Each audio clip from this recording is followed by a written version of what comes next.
Okay, so here we go. तो balance of payment, ये present balance of trade हमें दे रखा है। जो बैलेंस ऑफ पेमेंट का हमारा एक पार्ट होता है करेंट अकाउंट का, जो हमारा बैलेंस ऑफ ट्रेड होता है उसको हम, जो हमारा बैलेंस ऑफ पेमेंट है उसका एक पार्ट है करेंट अकाउंट का। तो ये 2016 का हमारे पास डेटा दे रखा है कि हमारा जो बैलेंस ऑफ पेमेंट ट्रेड है उसमें क्या जो है सिचुएशन रही है। तो जैसा कि आप लोगों को विजिबल होगा, तो यहाँ पे जो है हम देख रहे हैं कि हमारा जो बैलेंस ऑफ ट्रेड चल रहा है ये ज़्यादातर डेफिसिट में ही चल रहा है। तो अगर आप अक्टूबर 2015 से इसको देखें तो 10,480 करोड़ का ये डेफिसिट में था। फिर उसके बाद 9767 पे गया, फिर 9730, फिर उसके बाद ये और डाउन गया, फिर ये रिकवरी यहाँ पे थोड़ी हुई, यहाँ पे फिर रिकवरी होती है। तो ऐसे ऐसे करके अगर आप देखें तो जो आपका बैलेंस ऑफ ट्रेड रहा है कि वो हम देख रहे हैं कि ये डेफिसिट में रहा है, थोड़ी रिकवरी होती है। यहाँ पे जब हम अप्रैल 2016 में आते हैं तो अगर हम यहाँ पे देखें तो अप्रैल 2016 में क्या हो रहा है कि हम देख रहे हैं कि हमारा जो बैलेंस ऑफ ट्रेड है वो काफी कम है डेफिसिट में। तो अराउंड 5,000 करोड़ रुपए के है। ये है हमारा फिगर जो रखा है यूएस मिलियन डॉलर में दे रखा है। यहाँ पे राइट में हमें फिगर जो है दे रखा है डिनोमिनेशन की हमारी यूएस मिलियन डॉलर्स में। तो ये प्रेजेंट बैलेंस ऑफ ट्रेड है ईयर 2016-17 का, जो जुलाई 2016 तक का हमारे पास डेटा है। तो ये आप देखें। तो उसके बाद हम लोग आगे मूव करते हैं। तो उसी जो अभी प्रीवियस स्लाइड रही है उसको हम लोग कंटिन्यू करते हैं। The trade deficit in India narrowed 38.1% year on year to 7.67 billion US dollars in August 2016 from a US dollar of 12.4 billion dollar gap a year earlier। तो ईयर ऑन ईयर जो हमें गैप दे रखा है, जो अगस्त 2016 का हमें ये दे रखा है टाइम पीरियड, तो अगस्त 2015 में हमारा गैप इतने का था, 12.4 बिलियन डॉलर का था, और अगस्त 2016 में हमारा हो गया 7.67 बिलियन डॉलर का। तो हम जो देख रहे हैं कि जो हमारा बैलेंस ऑफ ट्रेड डेफिसिट है, बैलेंस ऑफ ट्रेड है जो वो डेफिसिट उसका नैरो डाउन हो रहा है। उसके बाद exports is down 0.3% off to US dollar 21.5 billion mainly due to oil, while non-petroleum sales which accounted for 88.7% of total exports rose 1.79%। तो एक्सपोर्ट्स की बात कर रहा है तो वो डाउन गए हमारे 0.3% से, और जो हमारा पेट्रोलियम प्रोडक्ट्स का, सॉरी नॉन पेट्रोलियम प्रोडक्ट्स का एज वेल एज ऑयल जो हमारे प्रोडक्ट्स थे उनका जो सेल्स जाती है नॉन पेट्रोलियम प्रोडक्ट की 88.7% वो काउंट करती है टोटल एक्सपोर्ट का। और जो हमारा इसका एक्सपोर्ट रेट का ग्रोथ रेट था वो 1.79%। इंपोर्ट्स स्लम, इंपोर्ट में भी डाउन हुआ 14.1% का, और जो है हमारा ऑयल परचेजेस फेल हुई जो है डाउन गई 8.47% से, and non oil sales rank 15.65%। तो ये एक ट्रेंड दे रखा है। उसके बाद considering April to August, that is April to August of year 2016 exports were down 3% while imports declined at a faster rate of 15.9%, narrowing down the trade deficit to 34.7 billion US dollars। तो हमारा जो export था वो down गया 3%, और उसके comparison में हमारा जो एक्सपोर्ट था वो 15.9% से डाउन गया। तो जो हम यहाँ पे देखने की जो हमारा ट्रेड बैलेंस का डेफिसिट था वो कम हो रहा है, 34.7 बिलियन डॉलर हो रहा है, जो 58.4 बिलियन डॉलर था ईयर 2015 में। तो अप्रैल टू अगस्त 2016 हमारे एक्सपोर्ट जो है डाउन गए 3% से, और इंपोर्ट जो है डाउन गए हमारे 15.9% से। तो उसकी वजह से हमारा जो ट्रेड डेफिसिट था वो 34.7 बिलियन यूएस डॉलर हुआ, जो एक साल पहले 58.4 बिलियन यूएस डॉलर था। तो ये जो है एक्सपोर्ट की बात हुई। उसके बाद यहाँ पे balance of trade in India average 2142.92 US million dollar from 1957 until 2016। तो हमारा जो बैलेंस ऑफ ट्रेड हम देख रहे हैं कि वो हमारा डेफिसिट में जा रहा है। तो ये जो 214.92 यूएस मिलियन डॉलर्स का हमारा जो ये डेफिसिट है, ये year wise on an average दे रहे हैं कि पर ईयर हम अगर उसको जो है क्या कहते हैं काउंट करें तो वो हमारा 214.92 यूएस मिलियन डॉलर्स का ट्रेड डेफिसिट पर ईयर आएगा, स्टार्टिंग फ्रॉम 1957 और एंडिंग इन 2016। और हमारा जो ऑल टाइम हाई गया 250.9 US million dollar in March of 1977। उसके बाद हमारा रिकॉर्ड लो, ये जो हमारा मार्च 1977 का है ये हमारा सरप्लस में है, इसी वजह से हमने इस फिगर को पॉजिटिव लिख रखा है। तो ये हमारा 1977 का जो फिगर है वो सरप्लस में आया हुआ है। उसके बाद फिर हमारा ईयर 2012 में एक रिकॉर्ड लो चला गया, यानी कि हमारा जो ट्रेड डेफिसिट था बैलेंस ऑफ ट्रेड में वो सबसे लो रहा है ईयर 2012 में, जिसमें हमारा जो ट्रेड डेफिसिट था वो 20,210.90 यूएस मिलियन डॉलर्स का जो हमारा ट्रेड डेफिसिट था। कोई आपकी क्लास में एंट्री कर रहा है, चलो इसको ज्वाइन करवा लिया हमने। तो जो हमारा रिकॉर्ड हाई था वो 258.9 US million dollar in March of 1977 and record low of 20,210.90 US million dollar in October 2012। उसके बाद आगे इसमें बता रखा है कि इंडिया हैज बीन कंटिन्यूअसली जो है इंडिया हैज बीन रिकॉर्डिंग, या हम कह सकते हैं continuously witnessing trade deficit since 1980 mainly due to the high growth of imports particularly of crude oil, gold and silver. अब ये जो हमारा बता रहे हैं कि हमारा जो ट्रेड डेफिसिट हो रहा है स्टार्टिंग फ्रॉम 1980, हमारा जो उसका मेन फैक्टर क्या है कि हम हाई ग्रोथ कर रहे हैं, हाई इंपोर्ट कर रहे हैं। जैसे कि हम लोगों ने स्टार्टिंग में देखा था कि जो हम इंडिया के ट्रेड डेफिसिट की बात करते हैं तो उसमें हम लोग जो मेन फैक्टर थे हमारे इंपोर्ट्स था वो ज्यादा थे एक्सपोर्ट्स के कंपैरिजन में, जिसमें हमारा कैपिटल गुड्स का इंपोर्ट था, कैपिटल इंटेंसिव टेक्निक्स का इंपोर्ट था, इसके अलावा हमारी मशीनरी का इंपोर्ट था, कुछ कंजम्पशन गुड्स का इंपोर्ट था, और हमारा जो है वो और भी फैक्टर थे जो हमारे हमने देखा था जिसकी वजह से हमारा जो ट्रेड डेफिसिट था वो बहुत ज्यादा जा रहा है। लेकिन रिसेंट ईयर्स में क्या हो रहा है हमारा, अब ये बता रहे हैं कि हमारी कौन कौन सी कंट्रीज हैं जिसमें हमने ट्रेड डेफिसिट हमें हो रहा है।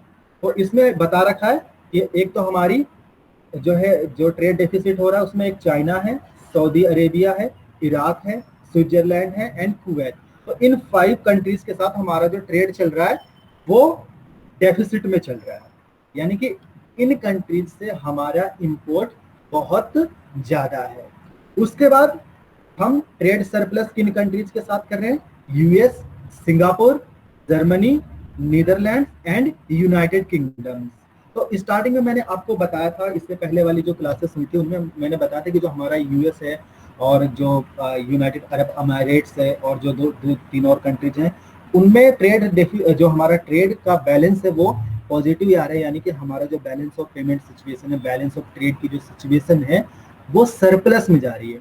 तो उसका फैक्टर ये था कि हमारे जो सर्विसेज सेक्टर है वो स्ट्रॉन्ग है।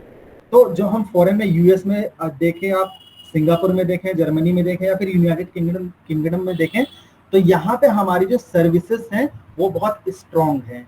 कि हमें पता है कि जो हमारा यूएस है उसकी जो इतना भी सर्विसेज है या डॉक्टर्स हैं, साइंटिस्ट हैं, इंजीनियर्स हैं, तो वहाँ पे 25 से 30% जो हमारे साइंटिस्ट है वो वहाँ पे जाके काम कर रहे हैं। तो अगर आप यूएस के पूरा साइंटिस्ट का डेटा निकालें तो उसमें 30% के अराउंड हमारे इंडियन साइंटिस्ट मिलेंगे।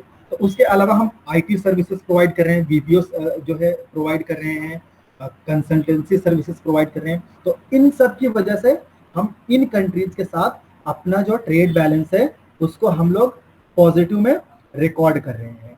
और उसके अलावा जो हमारे ट्रेड डेफिसिट कंट्रीज हैं वो चाइना है, सऊदी अरब है, इराक है, स्विट्जरलैंड है एंड कुवैत है। तो अगर आप सऊदी अरब देखें, इराक देखें एंड कुवैत देखें, तो ये जो तीनों कंट्रीज हैं, हमें पता है कि ये तीनों कंट्रीज ऑयल एक्सपोर्टिंग कंट्रीज हैं। तो जो हम क्रूड ऑयल का इंपोर्ट करते हैं, वो उसकी वजह से इन तीन कंट्रीज का हमारा मेजर फैक्टर है कि हम इनके साथ ट्रेड डेफिसिट जो है एक्सपीरियंस करते हैं। और चाइना, जितने भी हमारे मैन्युफैक्चर्ड प्रोडक्ट्स आ रहे हैं, चाहे मोबाइल फोन्स हो, आपके रेफ्रिजरेटर्स हो, या जो है पीसी हो, या भी जितने भी क्लोथिंग वगैरह देख लें आप, लाइटिंग देख लें, इलेक्ट्रॉनिक्स में देख लें, तो चाइना से हमारा जो इंपोर्ट आज के टाइम में बहुत हैवी है। बेसिक नेसेसिटीज से लेके हम लग्जूरियस आइटम तक भी चाइना के ऊपर अगर कहूँ कि डिपेंडेंट है, तो वो आप कहना गलत नहीं होगा। तो इसकी वजह से हम चाइना के साथ अपना जो है ट्रेड डेफिसिट एक्सपीरियंस कर रहे हैं। तो इसी के साथ में स्विट्जरलैंड हमारा है।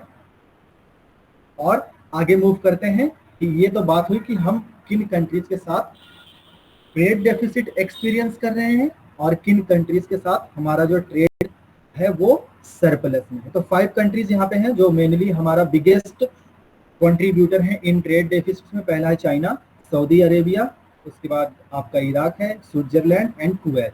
और ट्रेड सरप्लस कंट्रीज हमारी कौन सी हैं? यूएस है, United States of America, Singapore, उसके बाद Germany, Netherlands and United Kingdom. Moving further, so यहां पे हम लोग स्टार्ट करते हैं कि अब हमारे पास कौन कौन से मेथड्स हैं कि अगर हमारा जो बैलेंस ऑफ पेमेंट्स सिचुएशन है वो डेफिसिट में जा रहा है, डिसइक्विलिब्रियम में जा रहा है, नेगेटिव जा रहा है, तो उसको हम लोग कैसे करेक्ट कर सकते हैं। तो जो हमारा बैलेंस ऑफ पेमेंट की जो सिचुएशन है डेफिसिट में, उसको करेक्ट करने के लिए हमारे पास 2 मेथड्स हैं। पहला मेथड्स हमारा नॉन मॉनेटरी मेथड्स है, जिसमें हम टैरिफ्स की बात करते हैं, कोटास की बात करते हैं, क्वांटिटेटिव रिस्ट्रिक्शंस की बात करते हैं, और आरबीआई जो रिस्ट्रिक्शंस लगाता है उसमें बात होती है। आप कुछ डिस्क्रिमिनेटरी मेजर्स लेते हैं, उनकी बात होती है। मॉनेटरी मेजर्स है हमारे दूसरे, जिसमें हम इंपोर्ट सब्स्टिट्यूशन है, एक्सपोर्ट प्रमोशन है, ये सारी टेक्निक्स हम देखते हैं। और हमारे जो नॉन मॉनेटरी मेजर्स है उसमें आपका डिफ्लेशन भी आता है, डिवैल्यूएशन ऑफ रूपी भी आता है। तो कई सारे हमारे मेथड्स हैं जिनकी वजह से हम अपना जो बैलेंस ऑफ पेमेंट सिचुएशन है उसको इम्प्रूव कर सकते हैं। कि मॉनेटरी मेथड्स को भी हम अडॉप्ट कर सकते हैं as well as non monetary methods को भी अडॉप्ट कर सकते हैं। तो यहाँ पे जो मॉनेटरी मेथड्स है एंड नॉन मॉनेटरी मेथड्स है, उनका सिंपल से मतलब है कि अगर मैं मॉनेटरी मेथड्स की बात कर रहा हूँ तो मैं ऑब्वियस सी बात है मॉनेटरी टर्म्स में डील कर रहा हूँ, और जैसे मैं नॉन मॉनेटरी मेथड्स में बात करता हूँ तो वहां पे मैं मनी का यूज नहीं कर रहा हूँ, बल्कि इनडायरेक्ट तरीके से मैं उन मेथड्स का यूज कर रहा हूँ जो अल्टीमेटली वैसे इम्पैक्ट तो करेंगे हमारे बैलेंस ऑफ ट्रेड को, बैलेंस ऑफ पेमेंट्स को, जो मॉनेटरी टर्म्स में डील करता है, लेकिन वो इनडायरेक्ट मेथड्स हैं। तो यहाँ पे बता रखा है अगर किसी कंट्री के जो बैलेंस ऑफ पेमेंट्स की सिचुएशन है वहां पर अगर डेफिसिट होता है तो उस कंट्री के लिए क्या क्या इंडिकेटर्स हो सकते हैं, या हम कहें कि उस कंट्री का अगर बैलेंस ऑफ पेमेंट्स डेफिसिट में जा रहा है तो उस कंट्री के लिए क्या सिग्नल मिल रहा है। तो यहाँ पे बता रखा है persistent disequilibrium in the balance of payments, particularly the trade deficit balance, यानी कि जो हमारा डेफिसिट बैलेंस है, इज अनडिजायरेबल बिकॉज इट, पहली बात, weakens the country's economic position at the international level, कि आपकी कंट्री के इकोनॉमिक पोजीशन जो है इंटरनेशनल लेवल पे उसको वीक करेगी अगर आपका बैलेंस ऑफ पेमेंट्स डेफिसिट में जा रहा है तो। क्योंकि हमें पता है, अगर मैं सिंपल बैलेंस ऑफ ट्रेड का एग्जांपल दूं आपको, तो बैलेंस ऑफ ट्रेड में हम कहते हैं कि हमारा बैलेंस ऑफ ट्रेड तभी डेफिसिट में होगा जब हमारे एक्सपोर्ट्स कम होंगे इन कंपैरिजन टू इंपोर्ट्स।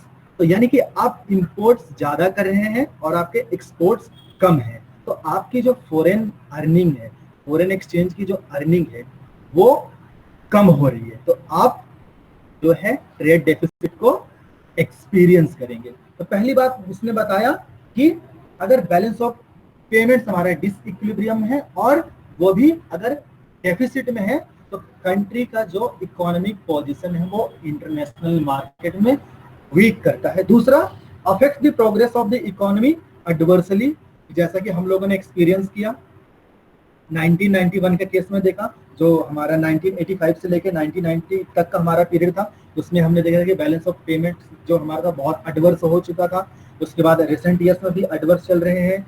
उससे इस जो हम फर्स्ट 5 ईयर प्लान के बाद हमने देखा सेकेंड 5 ईयर प्लान में हमारा कैसे एकदम से, जो फर्स्ट 5 ईयर प्लान में हमारा बैलेंस ऑफ पेमेंट सिर्फ 42 करोड़ रुपीज का डेफिसिट में था, वो 1725 करोड़ रुपए बढ़ गया, और थर्ड 5 ईयर प्लान में 1951 करोड़ रुपए हो गया। तो ये हमारी इकोनॉमी की प्रोग्रेस को हैम्पर कर सकता है अगर हमारा बैलेंस ऑफ पेमेंट्स डेफिसिट में जा रहा है। तो दो चीजें आपको बता रहा है कि पहली बात तो अगर डेफिसिट में है आपका बैलेंस ऑफ पेमेंट, तो आपकी इंटरनेशनल मार्केट में जो ट्रेड है वो इंटरनेशनल मार्केट में आपकी करेंसी को वीक करेगा। दूसरा, आपकी इकोनॉमिक जो प्रोग्रेस है उसको हैम्पर कर देगा। तो ये बात हो गई इसकी कि इससे क्या क्या सिग्नल हमें मिलता है अगर हमारा बैलेंस ऑफ पेमेंट्स डिसइक्विलिब्रियम में है, और वो भी अगर ट्रेड जो है डेफिसिट में है या बैलेंस ऑफ पेमेंट हमारा डेफिसिट में है। तो अब बात करता हूं मैं मेथड्स की। तो कौन कौन से हमारे पास मेथड्स हैं जो हम अडॉप्ट कर सकते हैं सो दैट कि हम एडवर्स बैलेंस ऑफ पेमेंट की सिचुएशन को इंप्रूव कर सके। अच्छा, जब मैं डिसइक्विलिब्रियम की बात करता हूं तो डिसइक्विलिब्रियम का मतलब हमेशा एडवर्स ही नहीं होगा, क्योंकि डिसइक्विलिब्रियम में हो सकता है आपको फेवरेबल रिस्पॉन्स मिल रहा हो। जैसे हम कह सकते हैं कि हमारे जो बैलेंस ऑफ पेमेंट है वो पॉजिटिव आ जाए, तो वो भी आपका डिसइक्विलिब्रियम है, और अगर नेगेटिव है तो वो तो ऑलरेडी डिसइक्विलिब्रियम है ही। तो जो इक्विलिब्रियम का लेवल बात कर रहा है, तो इक्विलिब्रियम का मतलब है कि आपको जो पेमेंट्स है एज वेल एज जो आपकी रिसीट्स है वो इक्विलिब्रियम में है, तो हम उसको बैलेंस ऑफ पेमेंट को हम कहेंगे कि हमारा बैलेंस ऑफ पेमेंट इक्विलिब्रियम में है। और क्योंकि हमारा balance of payment being an accounting record, हम इसको ईच ईयर क्या कहते हैं, हम इक्विलिब्रियम में लाते हैं। जैसे हम कोई भी अकाउंट बनाते हैं तो हम debit side as well as credit side दोनों को इक्वल करते हैं। या फिर आपकी बैलेंस शीट है, जो आपकी असेट्स हैं और जो आपकी लायबिलिटीज हैं, उनको आप एंड में फाइनेंशियल ईयर के एंड में क्या करते हैं, दोनों को इक्वेट करते हैं कि आप जितनी भी असेट्स हैं आपकी और उतनी ही आपकी लायबिलिटी होती है, तभी आप कहते हैं कि आपका जो है बैलेंस शीट वो इक्विलिब्रियम में है। तो इसी तरीके से हमारा बैलेंस ऑफ पेमेंट्स जो है वो ईच अकाउंटिंग ईयर या ईच फाइनेंशियल ईयर उसको भी इक्विलिब्रियम में लाया जाता है। अगर हमारा फेवरेबल है, बैलेंस ऑफ पेमेंट सरप्लस में है, तो हम जो है थोड़ा उसको मेथड्स अडॉप्ट करके उसको हम इक्विलिब्रियम पॉइंट पे लाते हैं, डाउन करते हैं उसके। और अगर हमारा डेफिसिट में है तो उसके लिए और मेथड्स अडॉप्ट करते हैं। तो मॉनेटरी मेजर्स में हमारे पास क्या क्या है, तो continuous deficit in balance of payments must be corrected और cured by taking appropriate measures. There are many methods to correct this equilibrium in the balance of payments. Important among them are deflation, depreciation, devaluation, exchange control. तो deflation एक हमारा method होता है कि जो हम inflation है उसको हम एक टारगेटिंग कह सकते हैं हम, कि जो है डिफ्लेशन में हम क्या कर रहे हैं कि हम एक मेथड है, हम इससे इन्फ्लेशन को कंट्रोल कर रहे हैं, क्या कहते हैं, इन्फ्लेट कर रहे हैं। डिप्रिसिएशन आपको पता है कि जो कंट्री की जो वैल्यू है वो इंटरनेशनल मार्केट में कम होती है। डिवैल्यूएशन ऑफिशियल जो हम कंट्री की करेंसी की वैल्यू घटा रहे हैं। और एक्सचेंज कंट्रोल जिसमें हम जो और मेथड्स हैं हमारे, उसके थ्रू हम एक्सचेंज कंट्रोल लिमिट लगा देते हैं कि आप इतने से ज़्यादा जो है एक्सचेंज आपको नहीं मिलेगा। सपोज करो कि आप फॉरेन में ट्रेवल करने जा रहे हैं तो एक लिमिट लगा दी गई कि आपको इतने ही डॉलर्स जो है एक्सचेंज किए जाएंगे, उससे ऊपर आपको नहीं किया जाएगा। तो ये 4 मेथड्स हैं, तो एक एक करके हम लोग इनकी बात करते हैं। तो डिफ्लेशन पहला है, is the classical medicine for correcting the deficit in the balance of payments. Deflation refers to the policy of reducing the quantity of money in order to reduce the prices and the money income of the people। तो यानी कि हम market में prices को, जो money supply है उसकी quantity को रिड्यूस कर रहे हैं, क्योंकि मनी सप्लाई अगर मार्केट में ज्यादा हो जाएगी तो उससे इन्फ्लेशन बढ़ जाएगा। क्योंकि आपके पास मनी ज्यादा है तो आपकी, जैसे कि हमें पता है, मनी ज्यादा होते ही क्या करते हैं कि हम जो नॉन इसेंशियल गुड्स हैं उनको कंज्यूम ज्यादा करने लगते हैं, जो हम कहते हैं एक कॉन्स्पिक्यूअस कंजम्पशन जो होता है इकोनॉमिक्स के अंदर, उसको हम कंज्यूम करने लगते हैं। तो डिफ्लेशन से क्या कर रहे हैं कि हम मनी सप्लाई को मार्केट में कंटेन कर रहे हैं, उसकी मार्केट में मनी सप्लाई को रिड्यूस कर रहे हैं, सो दैट कि जो अल्टीमेटली परचेजिंग पावर है लोगों के हाथ में वो कम हो जाए। तो the central bank by raising the bank rate, अब इसकी मेथड बता रखे हैं कि कौन कौन मेथड्स को अडॉप्ट कर सकता है, किन किन तरीकों से हम डिफ्लेशन कर सकते हैं। तो first of all by raising the bank rate by selling the securities in the open market. अगर हम security, reserve bank of India open market में अगर सिक्योरिटीज सेल करता है तो जो मनी का मार्केट का जो पैसा है वो रिजर्व बैंक ऑफ इंडिया के पास जाएगा, क्योंकि लोगों के हाथ में फिर सिक्योरिटीज होंगी। सिक्योरिटीज हमारे जो शेयर्स हैं, डिबेंचर्स हैं या दूसरे और चीजें हैं। And by other method that can reduce the volume of credit in the economy which will lead to a fall in prices and money income of the people।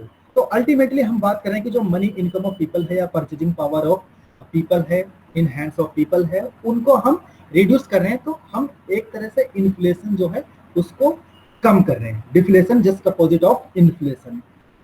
अब नेक्स्ट बता रहा है fall in prices will stimulate exports and reduction in income check for imports. तो हम ये बता रहे हैं कि जैसे प्राइसेस में फॉल होंगे तो हमारे एक्सपोर्ट बढ़ेंगे। सपोज करो कि हमारा एक मोबाइल फोन की मैन्युफैक्चरिंग कंपनी है, उसके प्राइसेस हम लोग रिड्यूस कर देते। जैसे ही उसके प्राइसेस रिड्यूस होंगे, अगर मैं इंटरनेशनल मार्केट के पर्सपेक्टिव से बताऊं तो उसका प्राइसेस जैसे ही रिड्यूस होगा तो इंटरनेशनल मार्केट में उस मोबाइल की डिमांड बढ़ जाएगी, तो हमारे एक्सपोर्ट्स राइज होंगे। राइज क्यों होंगे?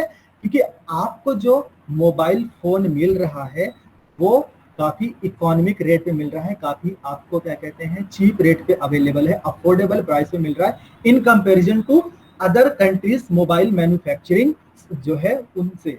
तो हम पहली बात, अगर हम डिफ्लेशन को अडॉप्ट करते हैं तो पहला हम जो है एक तो एक्सपोर्ट्स को हम इंक्रीज कर रहे हैं और दूसरा हम इंपोर्ट्स को चेक कर सकते हैं, उसको कंट्रोल कर सकते हैं। क्योंकि अगर आपके हाथ में पैसा नहीं है तो आप क्या कंज्यूम करेंगे, आप क्या परचेज करेंगे। अब जैसे इस प्रेजेंट सिनेरियो ले लो, अभी सबके पास जितने भी बिजनेसेस हैं, वर्क प्लेस हैं, सब जो है बंद पड़े हुए हैं, तो लोगों के पास उतना पैसा नहीं है। क्योंकि अगर कोई वर्क पे जाता, नॉर्मल सिचुएशन होती तो उनको मंथली सैलरी मिलती तो वो उसको स्पेंड करते। बट आज क्या हो रहा है कि आज हम देख रहे हैं कि मंथली सैलरी नहीं मिल रही। अब जो लोगों की पास्ट सेविंग्स हैं उन्हीं से काम चला रहे हैं, तो उन्हीं से अपनी जो इसेंशियल गुड्स हैं सिर्फ उन्हीं को कंज्यूम किया जा रहा है।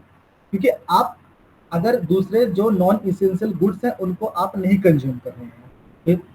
जो हम देख रहे हैं कि ऑनलाइन शॉपिंग कोई नहीं कर रहा है, जो और भी हम नॉर्मल सिचुएशन में परचेज करते हैं, वो चीजें नहीं हो रही हैं। तो लोगों के अगर हाथों में परचेजिंग पावर कम है, उनके हाथों में इनकम कम है, तो ऑटोमेटिक हमारे इंपोर्ट्स जो है वो डाउन जाएंगे। Thus, deflationary policy restores equilibrium to the balance by कौन से तरीके से? By encouraging exports and discouraging imports। तो ये डिफ्लेशन की बात हुई कि डिफ्लेशन का मतलब है कि हम जो RBI, reserve bank of India या किसी कंट्री का सेंट्रल बैंक मार्केट में मनी सप्लाई को रिड्यूस कर रहा है सो दैट लोगों के हाथों में कम इनकम है।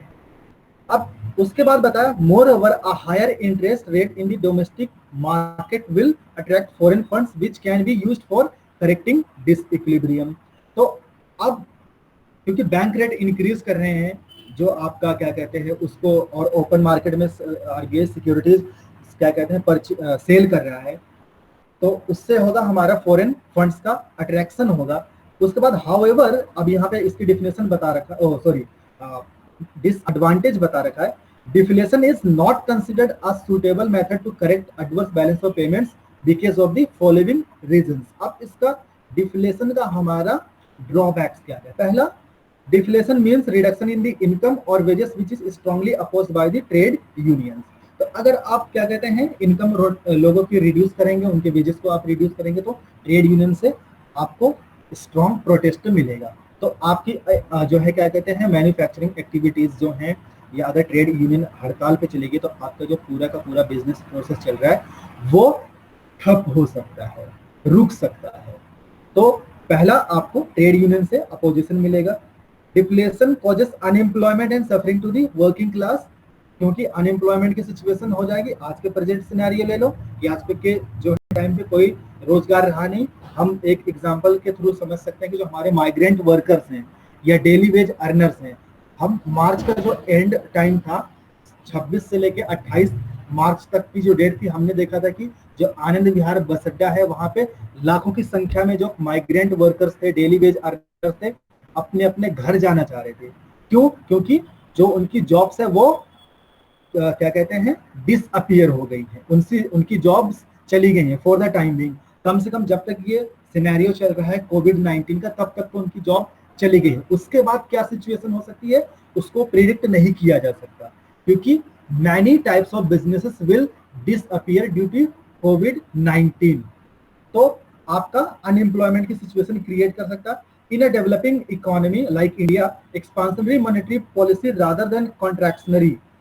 अब जो एक हमारी एक्सपांशनरी मॉनेटरी पॉलिसी होती है जिसमें हम इन्फ्लेशन वगैरह को, जो मनी सप्लाई हम मार्केट में पंप करते हैं कि सो दैट कि लोगों के पास इनकम जो है उनकी जनरेट हो और उनके जो है हाथों में परचेजिंग पावर इंक्रीज हो। तो यहाँ पे बता रखा है कि expansionary monetary policy rather than contractionary monetary policy, जो हमारी डिक्लेरेशन है monetary policy, is required to meet the developmental needs. अब आज के टाइम में हम सिंपल एग्जांपल ले सकते हैं कि गवर्नमेंट ऑफ इंडिया ने भी स्टार्टिंग में जो मार्च 26 की प्रेस कॉन्फ्रेंस अपनी करी, उसमें 1.7 लाख करोड़ रुपए का जो है रिलीफ पैकेज दिया फॉर इनफॉर्मल सेक्टर। उसके बाद हमारा reserve bank of India starting में 50,000 करोड़ रुपए का दिया। फिर उसके बाद रिजर्व बैंक ऑफ इंडिया ने अप्रैल में दोबारा प्रेस कॉन्फ्रेंस करी, उनमें अपना अलग से रिलीफ पैकेज अनाउंस किया। तो ये जो सारे मेथड्स हम देख रहे हैं आज के टाइम में, इन सब का सिंपल ऑब्जेक्टिव है कि हम मार्केट में मनी सप्लाई को इंक्रीज करें, मनी सप्लाई को इंक्रीज करें, लोगों के हाथों में पैसा हो, वो अपना जो है कंजम्पशन करें, सो दैट कि अदर एक्टिविटीज भी क्या कहते हैं पाथ पर आए, अदर एक्टिविटीज भी इनिशिएट हो। तो ये डिफ्लेशन की बात हुई। अब डेप्रिसिएशन सेकंड मेथड है हमारा नॉन मॉनेटरी मेजर्स में, डेप्रिसिएशन। अब डेप्रिसिएशन में हम क्या कर रहे हैं कि हम जो है इंटरनेशनल मार्केट में through the interaction of market forces, that is demand and supply of money, उसकी वजह से हमारा जो है क्या कहते हैं एक्सचेंज रेट जो है वो डाउन जा रहा है। हम कहें कि एक जो करेंसी है उसकी वैल्यू कम हो रही है। यहाँ पे ऑफिशियल नहीं है, क्योंकि डेप्रिसिएशन हम सिंपल कहते हैं कि through the interaction of market forces. तो इसमें बता रहा है कि a fall in the exchange rate of one currency in terms of another country currency. For example, अगर मैं आपको एग्जांपल दूं कि हमारा जो है इंडियन रुपी है एंड डॉलर्स है। अब इंडियन रुपी में क्या हो जाए कि जो है इंडियन रुपी अगर कम हो जाए, उसकी जो वैल्यू है वो कम हो जाए, अगर वो फॉल हो, तो उसको हम कहेंगे कि हमारा जो कंट्री की करेंसी है इंडियन रुपी वो डेप्रिसिएट हो रही है। फॉर एग्जांपल, अगर आपको मान लेते हैं कि आज मार्च 29 अप्रैल 29 है, अप्रैल 29 पर आपको जो है $1 के लिए आपको 70 रुपए पे करना पड़ रहा है। नेक्स्ट डेट आती है अप्रैल 30। अप्रैल 30 में अगर आपको पे करना पड़े 75 रुपी फॉर अ सिंगल $1, तो हम कहेंगे कि हमारी जो करेंसी है वो डेप्रिशिएट हो चुकी है। तो डेप्रिसिएशन सिंपल है कि किसी करेंसी का जो है वैल्यू कम होना इन इंटरनेशनल मार्केट की। होम करेंसी की यहाँ पे इसलिए बात करा, और फॉरेन करेंसी। होम करेंसी हमारी अपनी करेंसी जो हमारा है, जैसे इंडिया के कंटेक्स्ट में हमारी इंडियन रुपी है, और जो है हम फॉरेन करेंसी के अगर हम यूएसए के साथ ले रहे हैं तो वहाँ पे डॉलर्स ले सकते हैं, चाइना के साथ ले रहे हैं तो उनका जो यूएन है वो उनकी जो करेंसी है, और इसी तरीके से हमारे जो अदर कंट्रीज हैं जिनसे हम कंपेरिजन करेंगे तो वो जो है उनकी करेंसी को हम काउंट करेंगे। तो ये हमारा डेप्रिसिएशन कि हम जो है अपनी करेंसी, जो हमारी करेंसी की वैल्यू है वो कम हो रही। तो a currency will depreciate when its supply in the foreign exchange market is large in relation to its demand. कि अगर जो है इंटरनेशनल मार्केट में हम इसको सप्लाई ज्यादा कर रहे हैं लेकिन इसकी डिमांड नहीं है, तो उसकी डेप्रिसिएशन जो है क्या कहते हैं होगा। तो आप जो है करेंसी के अगर आप सप्लाई ज्यादा करते हैं तो आप जो है इसमें आपको डेप्रिसिएशन की जो सिचुएशन है वो क्या कहते हैं एक्सपीरियंस करना पड़ेगा। In other words, a currency is said to depreciate if its value falls in terms of foreign currency, simple यही बात कर रहा है। If more domestic currency is required to buy a unit of foreign currency, जो आपको example दिया कि अगर आपको आज 29 अप्रैल को 70 रुपये पे करने पड़ रहे हैं सिंगल डॉलर के लिए, और कल 30 को अगर आपको पे करना पड़ जाए 75 रुपये, तो आपकी करेंसी जो है वो डेप्रिसिएट हो रही है। The effect of depreciation of a currency is to make imports dearer and exports cheaper. तो जो हमारा डेप्रिसिएशन का इम्पैक्ट है वो क्या हो रहा है कि इंपोर्ट्स हमारे महंगे हो जाएंगे और हमारा जो एक्सपोर्ट्स है वो चीपर हो जाएंगे। तो अल्टीमेटली हमारा जो ट्रेड डेफिसिट है या बैलेंस ऑफ पेमेंट्स डेफिसिट में है उसको हम चेक कर सकते हैं, उसको हम इंप्रूव कर सकते हैं। Thus, depreciation helps a country to achieve a favorable balance of payments by checking imports and stimulating exports. आगे अब हमारा जो करेंसी का एक्सचेंज डेप्रिसिएशन है, अगर इसकी जो है डिफेक्ट्स क्या क्या है, ड्रॉबैक्स क्या है। पहला, not suitable for a country which follows a fixed exchange rate system. अगर कोई fix exchange rate system follow करता है, जैसे कि हमारा इंडिया 1991 से पहले फॉलो करता था, तो क्या कहता है exchange rate, fix exchange rate, कि जो है रिजर्व बैंक ऑफ इंडिया कह देता था कि आपको $1 का रेट मार्केट में अगर इतना है तो वो उतना ही रहेगा, मार्केट फोर्सेस वहां पे कुछ काम नहीं करेंगे। तो डेप्रिसिएशन ऐसी कंट्री में फेल हो जाएगा जहां पर फिक्स्ड एक्सचेंज रेट सिस्टम को फॉलो किया जा सकता है और रिस्की है, और जो हमारा वॉल्यूम ऑफ ट्रेड है उसको बढ़ा सकता है। Terms of trade go against the country whose currency depreciates. तो हमारा जो टर्म्स ऑफ ट्रेड होता है, टर्म्स ऑफ ट्रेड का मतलब होता है कि जो हम फॉरेन कंट्रीज के साथ ट्रेड कर रहे हैं वो हम किन बेसिस पे कर रहे हैं। जो टर्म्स ऑफ ट्रेड होते हैं कि हमारा वो फेवरेबल है या अनफेवरेबल है।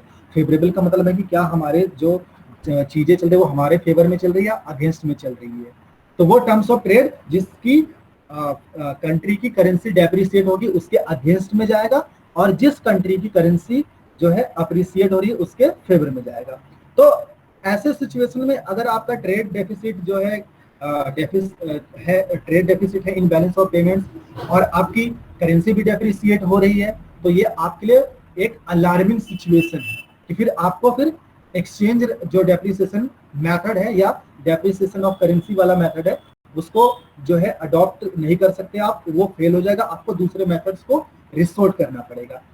Experience of certain countries has indicated that exchange depreciation may generate inflationary measure by increasing domestic price level and money income.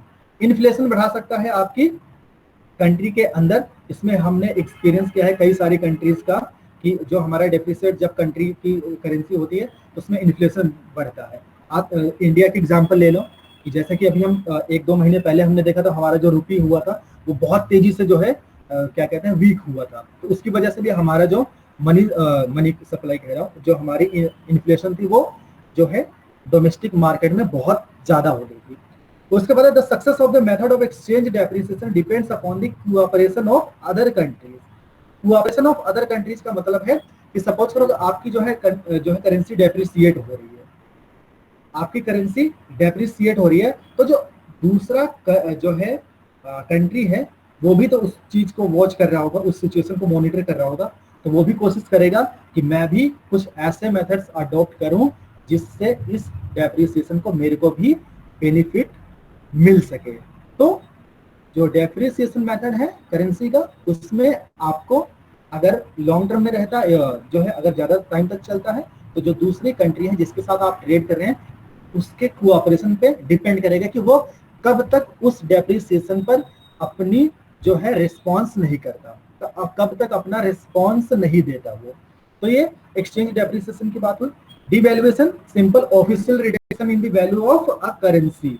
तो external value of a currency में अगर ऑफिशियल रिडक्शन किया जाए कि सपोज करो कि reserve bank of India predict करे या स्टेटमेंट रिलीज करें कि फॉर द अप्रैल 30 जो है हमारा एक्सचेंज रेट होगा 70 रुपी पर डॉलर, तो $1 के लिए आपको 70 रुपी पे करना पड़ेगा। और फिर कहे कि हम जो है अब 70 रुपी नहीं पे करेंगे, हम 75 रुपी पे करेंगे। तो ये जो ऑफिशियल हो रहा है रिजर्व बैंक ऑफ इंडिया के थ्रू हो रहा है या गवर्नमेंट के थ्रू हो रहा है, रिजर्व बैंक ऑफ इंडिया तो on the advice of government of India के पे ही काम करता है, बट उसको इंडिपेंडेंस दी गई है कि वो सिचुएशन जैसे भी मार्केट में होंगे उसके अकॉर्डिंगली अपने और जो है ऑटोनोमस तरीके से इंटरैक्ट कर सकता है, इंटरवीन कर सकता है। तो जब रिजर्व बैंक ऑफ इंडिया कहे कि हम 70 रुपी ना पे करके 75 रुपी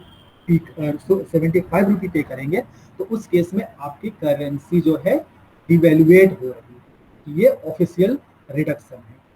Difference between devaluation and depreciation is that while devaluation means the lowering of external value of the currency by the government, and depreciation simply means automatic fall in the external value of the currency by the market forces. The former is arbitrary, यानी कि जो हमारा devaluation है उसको हम arbitrary method है, यानी कि हम इसको deliberate तरीके से कर रहे हैं, ये हमारे कंट्रोल में है, but the latter is the result of market mechanism. लेकिन हमारा जो depreciation है of currency का वो market forces का result है कि आप उसमें कुछ नहीं कर सकते। मार्केट फोर्सेस जैसे इंटरवीन करेंगे, वो जैसे इंटरेक्ट करेंगे आपस में, वैसे ही आपकी करेंसी की वैल्यू होगी। Thus devaluation serves only as an alternative method to depreciation, यानी कि अगर आपका डेप्रिसिएशन फेल हो जाए तो आप डिवैल्यूएशन पे जा सकते हैं, क्योंकि आप डेप्रिसिएशन में तो एक लिमिट तक जाएगा, जब तक मार्केट फोर्सेस आपको अलाउ करेंगे तो अभी तक आप कर सकते हैं। लेकिन डिवैल्यूएशन के अंदर क्या है कि आप अपनी जो है आर्बिट्रेरी तरीके से कितनी भी अपनी करेंसी की वैल्यू को रिड्यूस कर सकते हैं। अब डिवैल्यूएशन सक्सेस बता रखा है कि किन किन सिचुएशंस में ये हमें हेल्पफुल होगा। पहला, अगर elasticity of demand for the countries export should be greater than unity, यानी कि यूनिटी से 1 है तब सक्सेसफुल होगा। Elasticity of demand for the countries import should be greater than unity, अगर वो भी यूनिटी से ज्यादा है जो है हमारे इंपोर्ट्स, और exports of the country should be non traditional and increasingly demanding from other countries. Non traditional आपके क्या कहते हैं एक्सपोर्ट्स नहीं होने चाहिए। जैसे कि हमने स्टार्टिंग में देखा था, जब हम एक्सपोर्ट एंड इंपोर्ट ट्रेड देख रहे थे, हम ट्रेड के फॉरेन ट्रेड के अंदर जो हम इंडिया का जो ट्रेड था, रिलेशन था फॉरेन ट्रेड में, उसमें हम देख रहे थे ट्रेड के अंदर, तो हमने देखा था कि स्टार्टिंग में हम लोग एक्सपोर्ट कर रहे थे एग्रीकल्चरल प्रोडक्शन का, एग्रीकल्चरल प्रोडक्ट्स का, हमारे जो मसाले वगैरह थे, इन सब चीज़ों को हम लोग एक्सपोर्ट कर रहे थे। लेकिन जैसे जैसे टाइम जो है इंडिपेंडेंस के बाद 1991 के बाद जैसे जैसे टाइम बीता, तो हम दूसरे प्रोडक्ट्स का एक्सपोर्ट करने लगे। तो आपके जो नॉन ट्रेडिशनल आइटम्स हैं, अगर आप उनका एक्सपोर्ट करते हैं तभी डिवैल्यूएशन सक्सेसफुल रहेगा। Domestic price should not rise and should remain stubble after devaluation. तो आपका जो डोमेस्टिक प्राइस है, आपकी जो डोमेस्टिक मार्केट है, वहां पे प्राइसेस इंक्रीज नहीं होने चाहिए। Other countries should not retaliate, ये पॉइंट इंपॉर्टेंट है कि जैसे कि हमने डेप्रिसिएशन में देखा कि डेप्रिसिएशन तभी तक सक्सेसफुल रहेगा जब तक दूसरा आपको जो ट्रेडिंग पार्टनर है, ट्रेडिंग कंट्री है, जब तक वो रिस्पॉन्ड नहीं करेगा। जैसे ही वो रिस्पॉन्ड करेगा आपका डेप्रिसिएशन फेल हो जाएगा। तो उसी तरीके से आपका डिवैल्यूएशन भी है कि अगर आपने अपनी कंट्री करेंसी की वैल्यू को डिवैल्यूएट किया, तो हो सकता है जिसके साथ आप ट्रेड कर रहे हैं वो भी अपनी करेंसी को डिवैल्यूएट करेगा। अब डिवैल्यूएशन डिफेक्ट्स की ये इसके ड्रॉबैक्स क्या क्या हैं? Is a clear revelation on the country's economic weakness, यानी कि हम डिवैल्यूएशन के थ्रू ये दिखा रहे हैं कि हमारी इकोनॉमिक सिचुएशन वर्सन हो चुकी है, वीक हो चुकी है। उसके बाद लोगों का जो करेंसी में है, किसी एक देश की करेंसी में जो है विश्वास खो जाता है, और ये हमारी स्पेकुलेटिव आउटफ्लो ऑफ कैपिटल कर सकता है। स्पेकुलेटिव आउटफ्लो ऑफ कैपिटल का मतलब है जो हमारे यहाँ पर फॉरेन कंपनीज आके अपना बिजनेस सेटअप की हैं, वो अपने बिजनेस को क्या कहते हैं विदड्रॉ करने की सोच सकती है कि हम यहाँ पे बिजनेस एनवायरनमेंट जो है, बिजनेस करने का आज का जो एनवायरनमेंट है वो हमारे लिए फेवरेबल नहीं है। तो डिवैल्यूएशन का स्टेप लेते समय आपको ध्यान में रखना पड़ेगा कि उसका क्या क्या इम्पैक्ट हो सकता है। एनकरेजेस इन्फ्लेशनरी टेंडेंसीज, इन्फ्लेशन आपको बढ़ा सकता है होम कंट्री के अंदर। बर्डन ऑफ फॉरेन डेट, क्योंकि आप डिवैल्यूएट कर रहे हैं, आप ज्यादा पैसा पे कर रहे हैं, तो आप ऑब्वियस सी बात है कि अगर आप सपोज करो कि 70 रुपये में $1 आप परचेज कर ले रहे थे, अब आप 75 रुपये दे रहे हैं, तो आपको जो फॉरेन एक्सचेंज है वो उसमें रिडक्शन हो रहा है और आपके फॉरेन डेप्ट हो रहा है, फॉरेन आपका जो लोन्स है वो आप पे बढ़ रहा है। Large time lag to produce effects, एक लंबा टाइम लगता है कि डिवैल्यूएशन का इफेक्ट हमको पता लगे। और temporary device and does not provide a permanent remedy to correct adverse balance of payments, कि हम ये नहीं कह सकते कि हम ये हमारा परमानेंट मेथड है डिवैल्यूएशन, जिससे हम एडवर्स बैलेंस ऑफ पेमेंट की सिचुएशन को टैकल कर सकें। Exchange control, exchange control the use of foreign exchange by the central bank. जैसे कि मैंने बताया कि अगर हम ट्रेवल पे जाते हैं, बिजनेस पे जाते हैं, या फिर हम लेजर एक्टिविटीज पे जा रहे हैं, तो हम कितना एक्सचेंज लेकर जाएंगे, कितना हमारे पास डॉलर होगा। सपोज करो कि अगर आप में से किसी ने फॉरेन में ट्रेवल किया हो, तो जब आप अपने जो है मनी को जब एक्सचेंज जो काउंटर्स होते हैं वहां पे जब आप डॉलर्स उनसे लेने जाते हैं, तो आपको एक लिमिटेड अमाउंट वो देते हैं, उससे ज्यादा नहीं देते हैं वो। तो एक्सचेंज कंट्रोल है, तो the control over the use of foreign exchange by the central bank. Under this method all the exporters are directed by the central bank to surrender their foreign exchange earnings. तो जितना भी foreign exchange exporter ने earn किया है वो surrender करने को कहते हैं, उनको ऑर्डर दिया जाता है। Foreign exchange is rationed among the licensed imports, only essential imports are permitted। rationed का मतलब है हमने लिमिट लगा दी कि जो है लाइसेंस्ड इंपोर्टर्स हैं उन्हीं को हम देते हैं, और वो भी उनमें भी एसेंशियल आइटम्स में हम परमिशन देते हैं। तो ये हमारे मॉनेटरी मेजर्स की बात हुई। 5 मिनट्स और मैं आप ये आजकल रिपीट कर देंगे अंडर दिस मेथड वाला। हेलो, हाँ क्या कह रहे हो बेटा? सर अंडर दिस मेथड वाला जो पैराग्राफ है वो एक बार आप रिपीट कर देंगे? अच्छा, वो जो हमारे नॉन मॉनेटरी मेथड्स के जो है वो मेथड्स थे सर। एक्सचेंज कंट्रोल में जो भी ये 4th पॉइंट है ना, ये एक्सचेंज कंट्रोल। जी जी जी, अच्छा ठीक है। इसमें 2nd पॉइंट है under this method. Under this method, all the exporters are directed by the central bank to surrender their foreign exchange earnings। तो जो हमारे एक्सपोर्टर्स जितने भी, अब देखो जब कोई एक्सपोर्ट करता है तो एक्सपोर्ट जिस कंट्री में वो करता है उस कंट्री की करेंसी में उसको अर्निंग होती है, यानी कि हमें फॉरेन जो हमारा रिजर्व है फॉरेन एक्सचेंज का वो हमारा इंक्रीज होता है, क्योंकि इंटरनेशनल मार्केट में हमारा डॉलर एक एक्सेप्टेबल करेंसी है। तो एक्सपोर्टर्स ने जो एक्सपोर्ट किया उनको फॉरेन एक्सचेंज की अर्निंग हुई। अब आरबीआई को लगता है कि हमारी जो इकोनॉमिक सिचुएशन जा रही है, बैलेंस ऑफ पेमेंट की जो सिचुएशन हो रही है वो डिटेरिएट हो रही है, तो उसमें क्या बोलेगा आरबीआई कि आपने जितना भी फॉरेन एक्सचेंज अर्न किया है वो सरेंडर कर दें। तो सरेंडर कर दें तो मतलब है कि फिर उनमें वो लिमिट लगा रहा है, लिमिट लगा रहा है कि आप फर्दर बिजनेस नहीं कर सकते, या हम कहें कि एक लिमिट में बिजनेस कर सकते हैं। इसको हम सिंपल समझ सकते हैं कि जो हमारा एसएलआर होता है और सीआरआर होता है, कि उस जितने हम आरबीआई बताता है डोमेस्टिक मार्केट के अगर पर्सपेक्टिव से देखें कि अगर हम एसएलआर या सीआरआर बढ़ा देते हैं तो जो बैंक का जो कैश का क्रिएशन कैपेसिटी है वो रिड्यूस हो जाती है। तो सीआरआर एंड एसएलआर जैसे ही बढ़ाया जाता है तो आप आरबीआई के पास ज्यादा पैसा रखते हैं।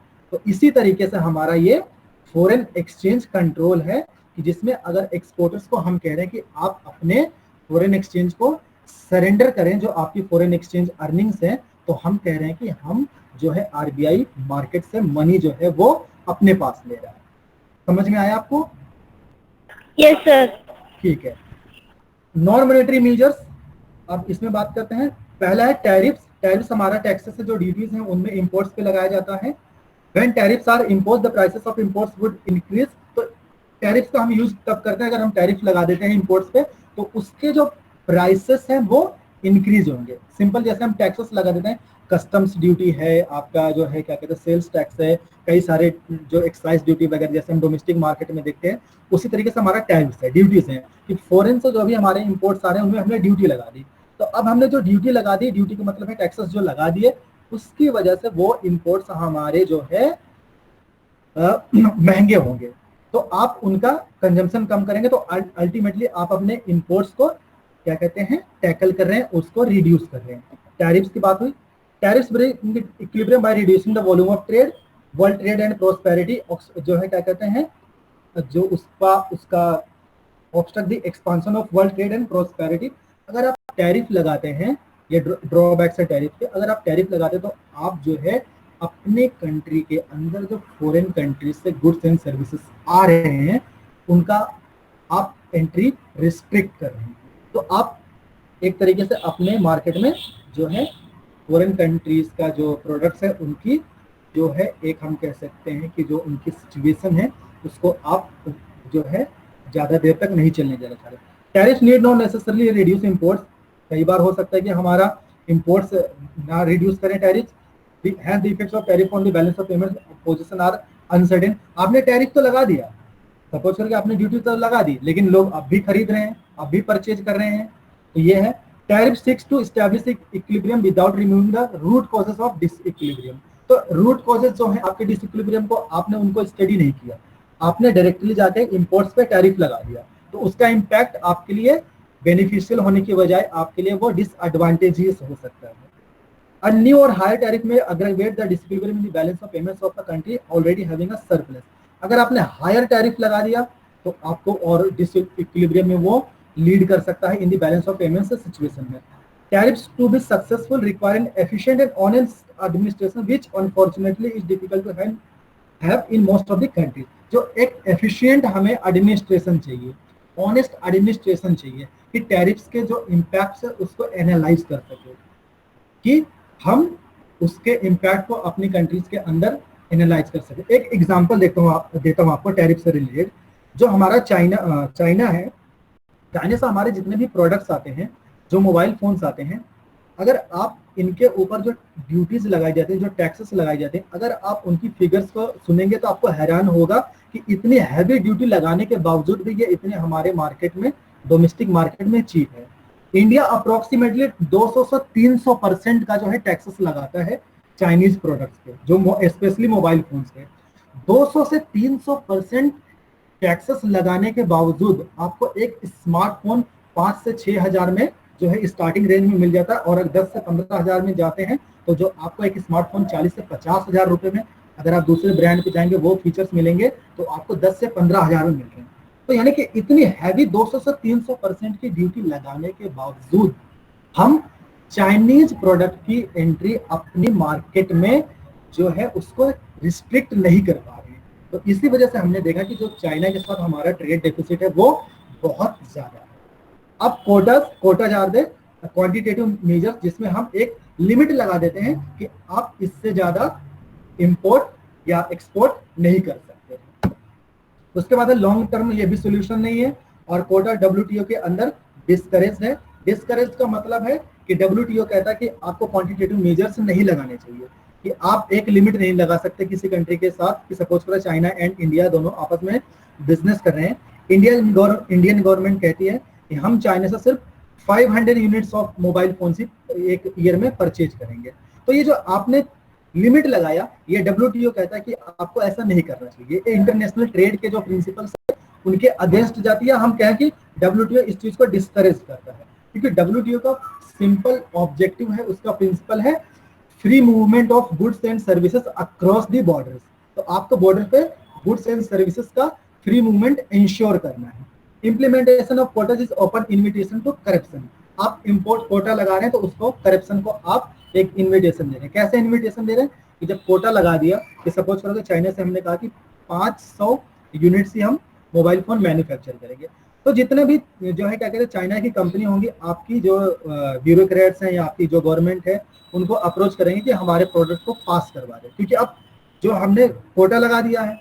या फिर हमारे इंडियन इंपोर्टर्स से अप्रोच करेंगे कि हम इंपोर्ट करना चाहते हैं, तो अल्टीमेटली करप्शन की सिचुएशन इमर्ज होगी। Export promotion, adopt export promotion measure to correct disequilibrium in the balance of payment.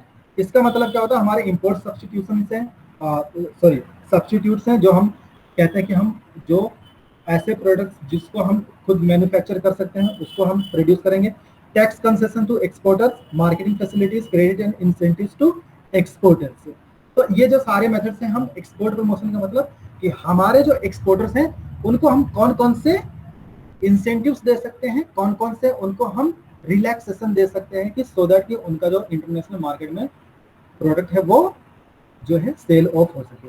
तो government also help to promote export through exhibition, trade fair. जैसे कि हम ट्रेड फेयर जो एवरी ईयर कंडक्ट किया जाता है प्रगति मैदान में, कि उसमें हम देखते हैं कि न्यू प्रोडक्ट्स क्या क्या आए हुए हैं, कौन कौन से ब्रांड्स हैं वो देखते हैं। Conducting marketing research and by providing the required administrative and diplomatic help to tap the potential markets.